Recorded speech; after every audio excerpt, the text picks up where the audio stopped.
Assalamu alaikum. Aujourd'hui, je m'adresse à mes sœurs musulmanes, des sœurs qui veulent avoir un mari mais qui n'ont pas la chance de l'avoir, des sœurs qui ont une bonne situation financière, qui ont une bonne situation professionnelle, qui ont la notoriété, qui arrivent à être indépendantes, qui se gèrent elles-mêmes, mais qui au fond veulent vraiment des maris, mais Allah ne leur donne pas ce mari-là. Souvent, ces femmes-là, quand elles ont cette situation-là, quand elles ont beaucoup d'argent, quand elles ont leur propre vie, elles subviennent à leurs propres besoins, les hommes ont peur de les approcher. Ils pensent que ce sont des femmes qui ne peuvent pas respecter. Ce sont des femmes qui ne peuvent pas être de bonnes épouses parce qu'elles sont trop occupées par leur travail, elles sont trop occupées par leur argent. Et ce sont des femmes qui sont souvent très malheureuses, qui se retrouvent dans une situation où elles n'arrivent pas à avoir un mari. J'aimerais vous informer aujourd'hui personnellement, vous avez l'autorisation islamique de proposer le mariage à un homme. En fait, c'est pas haram.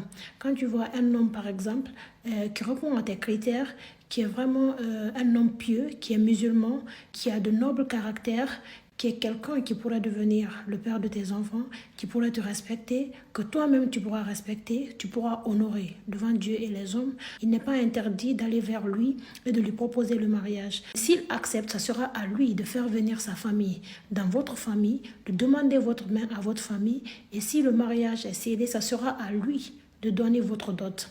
L'exemple typique, c'est sur la vie du prophète Mahomet, paix et salut soit sur lui. Le prophète Mohammed, il était très jeune quand il a rencontré sa première femme, Khadija, qu'Allah soit satisfaite d'elle. C'était une grande commerçante, c'était une femme veuve qui avait les moyens. Il travaillait pour elle. Et donc, à cause de sa piété, à cause du noble caractère qu'il avait, à cause de l'extraordinaire personne qu'il était, Khadija, qu'Allah soit satisfaite d'elle, a voulu qu'il soit son époux. Elle lui a envoyé un message pour lui proposer un projet de mariage. Le prophète, quand il a été au courant de ce message, il s'est déplacé pour aller voir ses oncles, pour leur parler de la situation. Ses oncles ont tout de suite accepté parce que Khadija, à l'époque, c'était une femme que tous les hommes rêvaient d'avoir. C'était une femme pieuse, c'était une femme au noble caractère. Ils ont accompagné le prophète pour aller demander la main de Khadija dans sa famille.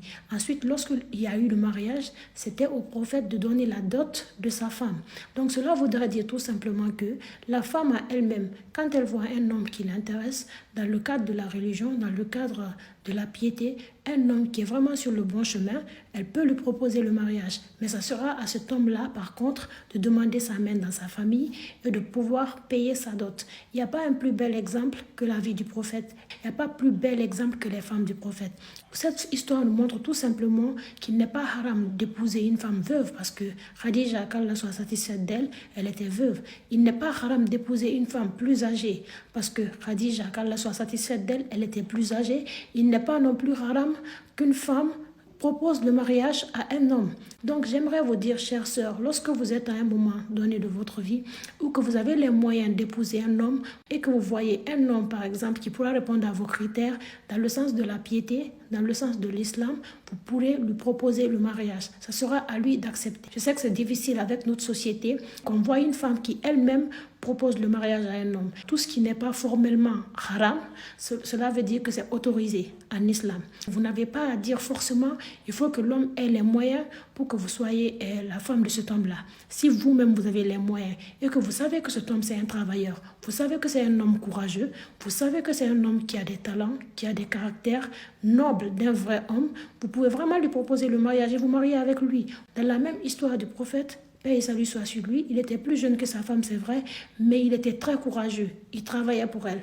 Donc, tous ces critères-là ont amené cette femme-là à vouloir être l'épouse du prophète, paix et salut soit sur lui.